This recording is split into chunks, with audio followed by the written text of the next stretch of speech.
Hello students, welcome to Global Online. This is Ankita Sood. So North East SLET paper one preparation में आज हम discuss करने वाले हैं मोस्ट एक्सपेक्टेड एमसीक्यूज की सीरीज जो कि अपकमिंग एग्जामिनेशन में ज़रूर एज इट इज़ आएंगे। कम्युनिकेशन से रिलेटेड जितने भी क्वेश्चंस होते हैं जो कि बार बार रिपीट किए जाते हैं, उन पर आज के सेशन में हमारा मेजर फोकस रहेगा। तो आप सभी स्टूडेंट्स इस सेशन में एंड तक ज़रूर बने रहिएगा। इस एग्जामिनेशन को क्वालिफाई करने के लिए पेपर वन पर मेजर फोकस रखिएगा क्योंकि इजीली यहाँ पर 100 में से 80 प्लस स्कोर करके आप अपना सिलेक्शन पक्का कर सकते हो। सो आपके पेपर वन के बेस्ट प्रिपरेशन के लिए कंप्लीट कोर्स हमने लॉन्च किया है जहाँ पर डेली लाइव लेक्चर्स के साथ हम एग्जाम से पहले आपका पूरा सिलेबस कवर करवाने की श्योरिटी देते हैं। स्टूडेंट्स, हिंदी इंग्लिश दोनों लैंग्वेजेस में ये लाइव लेक्चर्स आपको मिलेंगे जहाँ पर सबसे पहले आपके सारे कॉन्सेप्ट्स क्लियर करवाए जाएंगे, उसके साथ ही सेम टॉपिक पर अगले दिन MCQs and previous year questions practice करवाई जाएगी ताकि इजीली कॉन्सेप्ट्स के साथ साथ आपको ये भी पता चल जाए कि कैसे क्वेश्चंस एग्जामिनेशन में पूछे जाते हैं। रिकॉर्डेड लेक्चर्स भी आपको मिलेंगे, टॉपिक वाइज प्रैक्टिस एमसीक्यूज हैं, साथ ही फुल सिलेबस नोट्स है जिसकी खास बात ये है कि इसको आसानी से आप अपने मोबाइल फोन में भी डाउनलोड करके पढ़ सकते हो। फुल सिलेबस मॉक टेस्ट है जिसमें से जरूर एज इट इज क्वेश्चंस आएंगे। 2000 प्लस एमसीक्यू क्वेश्चन बैंक है जो कि आपके फाइनल रिवीजन के लिए बहुत ज्यादा मदद करती है। इसमें आपको previous year questions, repeated and most expected questions मिल जाएंगे, वो भी एक्सप्लेनेशन के साथ। आपको सिर्फ गिवन नंबर्स पर कांटेक्ट करना है and daily 9 PM live lectures के लिए ग्लोबल ऑनलाइन ऐप को जरूर डाउनलोड कीजिए। इसमें स्टोर सेक्शन पर जाने के बाद आपको सर्च बार में कोर्स का नाम लिखना है। इस कोर्स के ओवरव्यू को अच्छे से देखिए। कंटेंट पर क्लिक करोगे, फ्री वीडियोस भी अवेलेबल है, मॉक टेस्ट है एंड लाइव लेक्चर्स यहाँ पर आपको मिल जाएंगे। ये ही एक ऐसा कोर्स है जो आपको गारंटी के साथ साथ 100% सिलेक्शन की भी बात करता है। इसके अलावा स्टूडेंट्स, आपको कहीं से भी कुछ भी पढ़ने की जरूरत नहीं है। सिर्फ गिवन नंबर्स पर कांटेक्ट कीजिए और इस कोर्स की पूरी जानकारी ले लीजिए। तो हमारा पहला क्वेश्चन है, क्लासरूम कम्युनिकेशन इज। तो स्टूडेंट्स, कक्षा में जो संचार होता है उसके कुछ फीचर्स यहाँ पे गिवन है, आपको बताना है कि कौन कौन से पॉइंट्स बिल्कुल करेक्ट है। पहला ऑप्शन है goal oriented, style centric, collaborative, vertical या फिर नॉन ओरिएंटल। यहाँ पे अगर हम लोग देखें, देखो स्टूडेंट्स, क्लासरूम में आपने भी हमेशा पढ़ाई की है, स्कूल में, कॉलेज में। ओके। क्लासरूम में सबसे इंपॉर्टेंट चीज होती है कि वो कम्युनिकेशन एक गोल ओरिएंटेड कम्युनिकेशन होता है। अब टीचर अगर 10 स्टूडेंट्स के साथ कम्युनिकेट कर रहे हैं, यहाँ पे कम्युनिकेशन का मतलब जनरल बातचीत करना नहीं है, यहाँ पे नॉलेज को शेयर करना है कम्युनिकेशन का मतलब। ठीक है। टीचर जब स्टूडेंट्स के साथ कोई भी कम्युनिकेशन करते हैं, अपना नॉलेज शेयर करते हैं, उनका एक गोल होता है, टीचर का ये गोल होता है कि वो अपना नॉलेज स्टूडेंट्स तक पहुंचाएं, वो नॉलेज स्टूडेंट्स गेन करें एंड वो सभी क्या हो, एग्जामिनेशन को क्वालिफाई कर सके। तो ये है गोल ओरिएंटेड। ओके। दूसरी चीज यहाँ पे आती है वो है कोलेबोरेटिव, यानी कि अगर टीचर सहयोगी होना बहुत ज्यादा जरूरी है। ऐसा नहीं है कि अगर टीचर बोल रहे हैं एंड स्टूडेंट्स उनकी बात को सुन ही नहीं रहे हैं, तो ये कम्युनिकेशन एक अच्छा कम्युनिकेशन नहीं होगा। क्लास में अगर स्टूडेंट्स टीचर की बात अच्छे से सुने एंड टीचर स्टूडेंट्स के लेवल को ध्यान में रखते हुए पढ़ाई करवाएं, अपना सिलेबस कवर करवाएं, तो वो चीज आती है कोलेबोरेटिव पॉइंट के अंदर। इस according correct answer here is option number 3। Next question is statement based question है। इसमें पहली स्टेटमेंट में पूछा गया है, in a classroom every teacher has to perform the gatekeeping function. Classroom में हर एक टीचर जो है वो गेट कीपिंग का काम जरूर करते हैं, यानी कि गेट कीपिंग का मतलब है कि उनकी नजर हर एक स्टूडेंट पर जरूर होती है, हर एक स्टूडेंट की एक्टिविटी पर जरूर होती है। सेकेंड स्टेटमेंट में बोला गया है, every teacher in any higher educational institution should act as the moral custodian of students both inside and outside it. ठीक है, यानी कि हायर एजुकेशनल इंस्टीट्यूशंस में टीचर का एक ऐसा रोल भी होता है कि वो स्टूडेंट्स के गाइड के रूप में काम करे। अब गाइड का मतलब ये नहीं है कि वो सिर्फ बताएं कि पेपर को कैसे क्वालिफाई करना है, उसके अलावा भी वो स्टूडेंट्स को उनके करियर में क्या करना चाहिए, क्या क्या ऑप्शंस हो सकते हैं, ये सब चीजें बताने में मदद करते हैं। इस अकॉर्डिंग यहाँ पे करेक्ट आंसर है ऑप्शन नंबर 1 की दोनों ही स्टेटमेंट्स बिल्कुल ट्रू है। स्टूडेंट्स, इस तरह के ना बेसिक कॉन्सेप्ट्स जो होते हैं क्लासरूम कम्युनिकेशन से, वो हमेशा एग्जाम में आते हैं, वहां पे आपको अपने पॉइंट ऑफ व्यू से जो चीजें हैं उस हिसाब से आंसर नहीं देना है, आपको जनरली देखना है कि जनरली लोगों को क्या लगता है कि ये क्या इस सिचुएशन में क्या आंसर हो सकता है। तो अगर ऐसा करोगे तो डेफिनिटली आपका आंसर हमेशा। तो इसी के साथ बढ़ते हैं नेक्स्ट क्वेश्चन की ओर। ये है मैच द फॉलोइंग से, जिसमें कि एक तरफ कम्युनिकेशन बैरियर्स की बात की गई है एंड वहीं दूसरी तरफ उनकी डिस्क्रिप्शन दी गई है। One of the most important topic, हर साल हर शिफ्ट में एक क्वेश्चन यहाँ से जरूर आता है। तो 4 टाइप्स होते हैं बैरियर के, physical, psychological, language and cultural. Okay, so physical barrier क्या होते हैं? फिजिकल बैरियर होते हैं इनऑडिबल वॉइस की वजह से। ठीक है, इसके यहाँ पे डिस्क्रिप्शन दी गई है, डायरेक्ट ये मेन पॉइंट्स इसके बताए गए हैं। अब देखो, एक पर्सन अगर इंडिया में है एंड दूसरा पर्सन किसी दूसरी कंट्री में है, तो वहां पे क्या हो सकता है कि उन लोगों की एक दूसरे की आवाज नहीं आ पाएगी, फोन कॉल भी कई बार कनेक्ट नहीं हो पाते हैं, तो ये होता है physical barrier. Then we have psychological barrier, जिसमें कि प्री डिस्पोज नोटेशंस होती हैं। लैंग्वेज बैरियर क्या होता है? इसमें डिफरेंट अंडरस्टैंडिंग्स होती है, यानी कि अगर बहुत से स्टूडेंट्स ऐसे हो सकते हैं शायद जो कि हिंदी में नहीं पेपर वन की तैयारी करते, उनको हिंदी लैंग्वेज समझ नहीं आती, तो ये कम्युनिकेशन में लैंग्वेज बैरियर है। Okay, next we have is cultural barrier, जिसमें कि स्टीरियोटाइप्स होते हैं, तो जिनका कल्चर ही डिफरेंट है तो वो वैसे ही एक दूसरे की बात नहीं समझ पाते, एक दूसरे से बातचीत इजीली नहीं कर सकते। Next question is, what communication for educational purpose takes place? The sequence of elements is, so जब भी किसी एजुकेशनल पर्पस के लिए हम कम्युनिकेट कर रहे हैं, तो उसमें एक सीक्वेंस होता है कि कैसे हम एक पर्सन दूसरे पर्सन तक अपनी बात पहुंचा सकता है। तो सबसे पहले वहां पे आप लोगों के पास क्या आता है? सोर्स आता है, देन आता है encoder, then message, decoder and feedback. ठीक है, तो सोर्स का क्या मतलब हो गया कि कैसे आप बात करेंगे। अब देखिए, मैं हूं, ठीक है, मेरे पास सोर्स नहीं है, मेरे पास नॉलेज बहुत ज्यादा है, लेकिन मेरे पास कुछ ऐसा तरीका नहीं है, कुछ ऐसा स्रोत नहीं है जिसकी मदद से मैं अपने स्टूडेंट्स तक अपना नॉलेज शेयर कर सकूं। तो अगर मेरे पास सोर्स है, अगर मेरे पास इंटरनेट को एक एग्जांपल लेते हैं सोर्स का, इंटरनेट है, तो मैं क्या करूंगी? अपने मैसेज को शेयर करने के लिए रेडी हो जाऊंगी। ठीक है, फिर एनकोडर है, यानी कि मैं भी रेडी हूँ, इंटरनेट भी मेरे पास है। उसके बाद मैं मैसेज को तैयार करूंगी, मैसेज तैयार करके मैंने किस तक पहुंचा दिया? स्टूडेंट्स तक पहुंचा दिया, तो आप लोग हो गए डिकोडर्स। एंड आप लोग जैसे कमेंट्स करके हमें बताते हो कि यस ये वीडियो हमें पसंद आई या नहीं आई, या आपकी कोई रिक्वेस्ट होती है किसी टॉपिक को लेकर के, तो वो सब चीजें क्या आ जाती हैं? वो सब चीजें आ जाती हैं फीडबैक के अंडर। तो इस तरह से आपको ये सीक्वेंस याद रखना है। हमेशा याद रखिए कि फीडबैक हमेशा एंड में ही आता है, बीच में या स्टार्टिंग में कभी भी फीडबैक आपको नहीं मिलेगा। Okay, next question is, a teacher who encourages students participation in communication will ensure. So एक ऐसा टीचर जो कि स्टूडेंट्स को प्रोत्साहित करते हैं, ठीक है, स्टूडेंट्स की भागीदारी को वो प्रोत्साहित करते हैं कम्युनिकेशन में, तो उससे क्या सुनिश्चित वो करेंगे?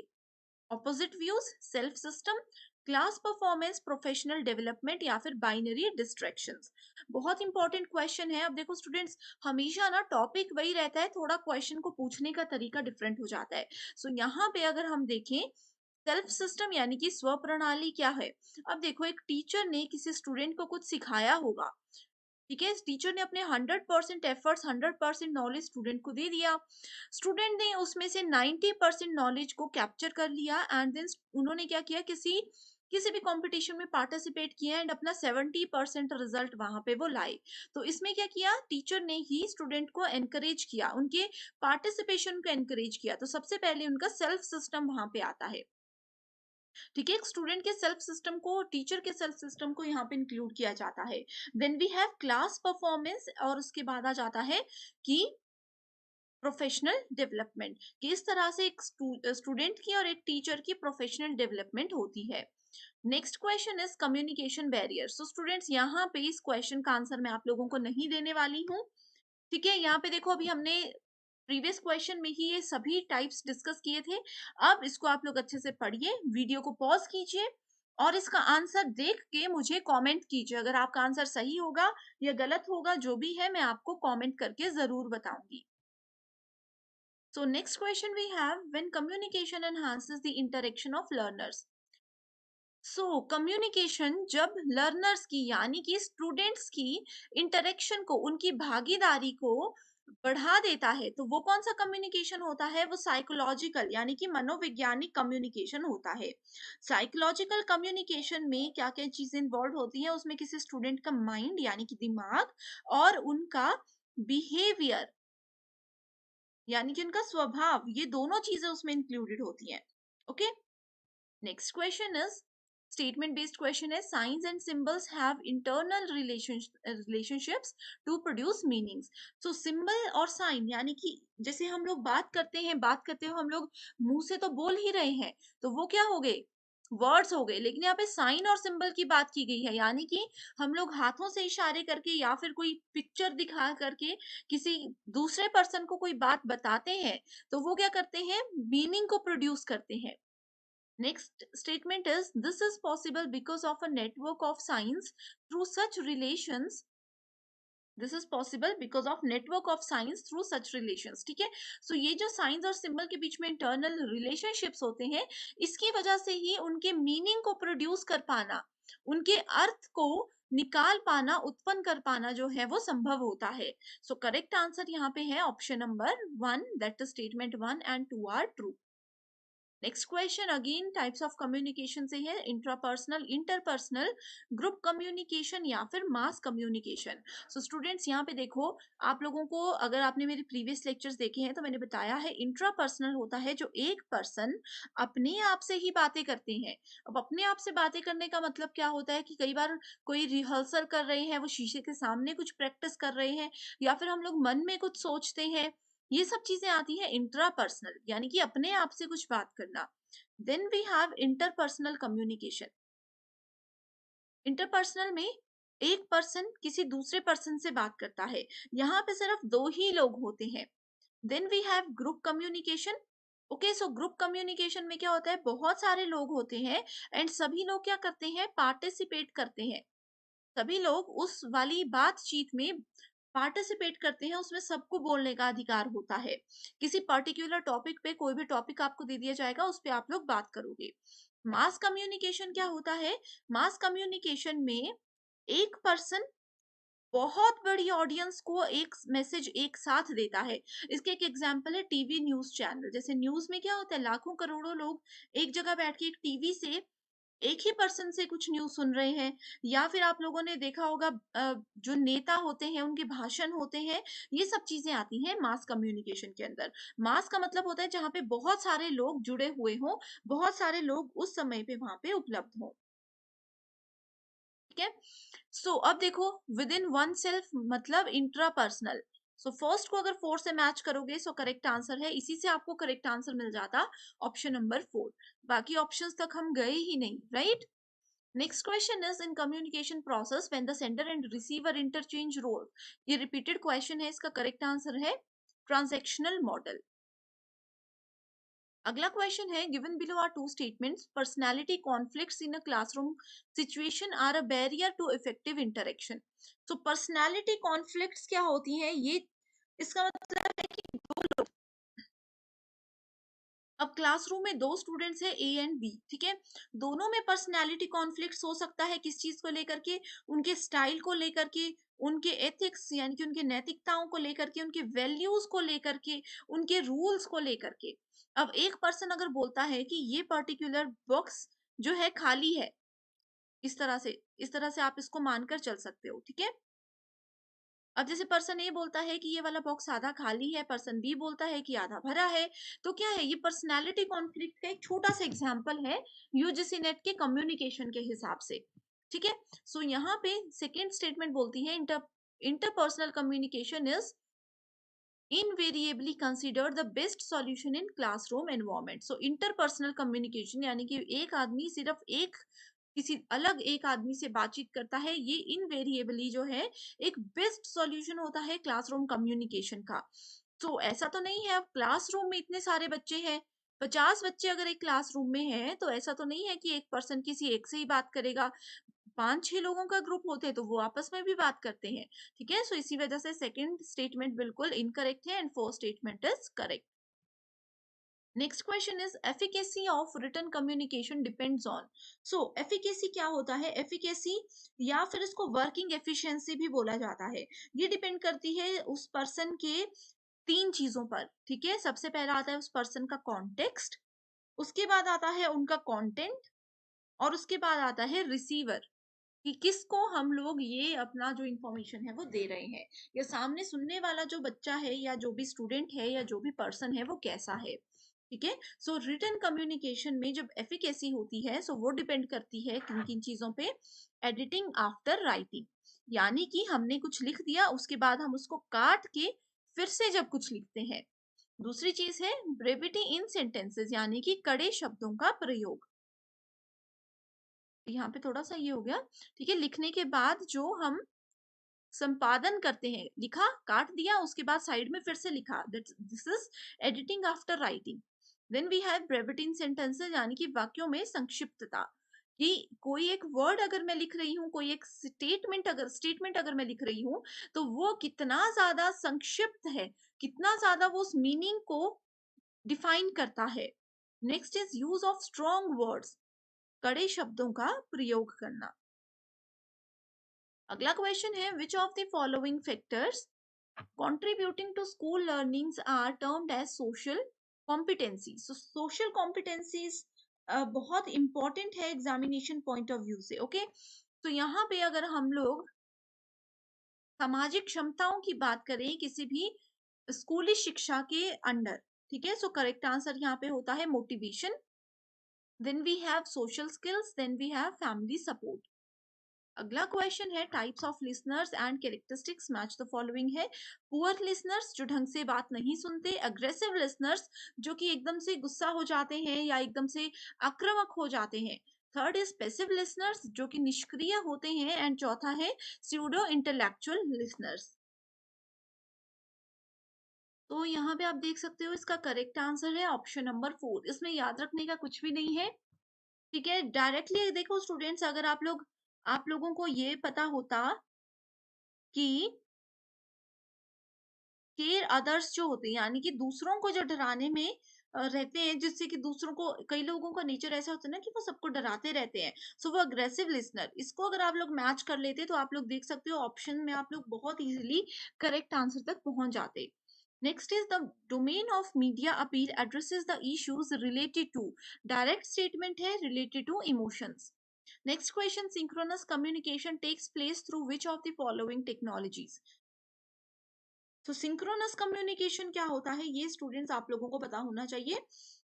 दो या दो से ज्यादा लोग अगर एक साथ एक समय पे बात कर रहे हैं, लाइव इंटरचेंज कर रहे हैं कम्युनिकेशन को, उसको सिंक्रोनस कम्युनिकेशन बोला जा सकता है। सो वो वीडियो चैट में भी होता है, ठीक है, वर्चुअल क्लासरूम में भी होता है, ऑडियो कॉन्फ्रेंसिंग में भी होता है। अब देखो विकिपीडिया विकीज अगर हम बात करें तो इसमें ये फैसिलिटी नहीं होती। इलेक्ट्रॉनिक मेल यानी कि ईमेल आप लोगों ने किया होगा, ठीक है, तो उसमें भी नहीं होती। अगर सिंपल यहाँ पे देखो वीडियो चैट लिखा है, अगर सिर्फ चैट लिखा होता तो उसमें भी वो भी सिंक्रोनस की कैटेगरी में नहीं आता। क्यों नहीं आता? क्योंकि देखो मान लीजिए मैंने आप लोगों को अभी मैसेज किया, आप मुझे 10 मिनट के बाद रिप्लाई करते हो, फिर मैं आपको अगले 20 मिनट के बाद रिप्लाई करती हूँ, तो वो एक साथ कम्युनिकेशन नहीं हो पाती। लेकिन वीडियो चैट, वर्चुअल क्लासरूम और ऑडियो कॉन्फ्रेंसिंग में हम आमने सामने होते हैं, एकदम से मैंने कुछ बोला, एकदम से आप लोगों ने रिप्लाई कर दिया, ठीक है। Next question is which of the following will make a student a good listener in the classroom. एक स्टूडेंट को, अब आप लोग स्टूडेंट हो, ठीक है, आप लोग एक अच्छे श्रोता कब बनोगे? आपको एक अच्छा श्रोता मैं कब बोलूंगी? एबिलिटी टू डिफ्लेक्ट अटेंशन, यानी कि ध्यान हटाने की क्षमता, कंसंट्रेशन अगर आपकी होती है, डिजायर टू अंडरस्टैंड, अगर आप लोग सच में सीखना चाहते हो तो आप लोग एक अच्छे लिसनर होंगे। Emotional outburst, humanity to know and ignoring the other side. So ये देखो स्टूडेंट्स, यहाँ पे करेक्ट आंसर है बी, सी एंड ई। आप लोगों की एकाग्रता इंपॉर्टेंट है, अगर आप मेरी वीडियो अच्छे से सुन रहे हो तो आपको जरूर इसके सारे कॉन्सेप्ट्स क्लियर हो जाएंगे। डिजायर टू अंडरस्टैंड, अगर सच में आप समझने की इच्छा रखते हो, इंटरेस्ट के साथ यूजीसी नेट की कोचिंग ले रहे हो, तो डेफिनेटली आप समझोगे। And ignoring the other side, यानी कि आपके पीछे कोई गाने चल रहे हैं, कोई कुछ बोल रहा है, आप लोग उन सब चीजों को इग्नोर करते हुए क्या कर रहे हो, सिर्फ और सिर्फ क्लासरूम में जो चल रहा है उस पर ध्यान दे रहे हो। सो आप एक अच्छे श्रोता हो। आप में से कौन कौन स्टूडेंट है, कमेंट करके मुझे जरूर बताइएगा।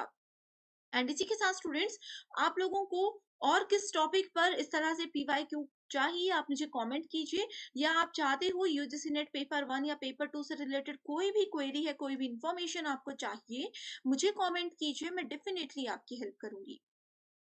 सो next we have poor listener. ये देखो स्टूडेंट्स, फिर से रिपीटेड क्वेश्चन है, तो इसका करेक्ट आंसर है option number D.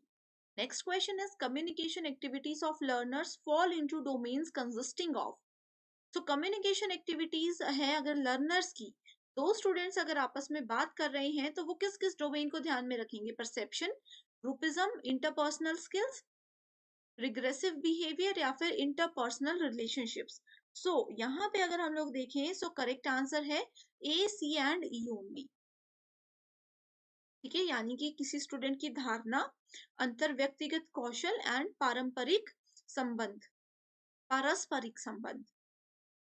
Next question is, given below are two statements, assertion and reason. New media enhance the opportunity to extend the learning environment unheard or before of before. ठीक है, यानी कि जो नया media है, जैसे अभी आप लोग क्लासेस, पहले ऑफलाइन कोचिंग होती थी, आपको रोज घर से जाना पड़ता था, लेकिन अब क्या हो रहा है?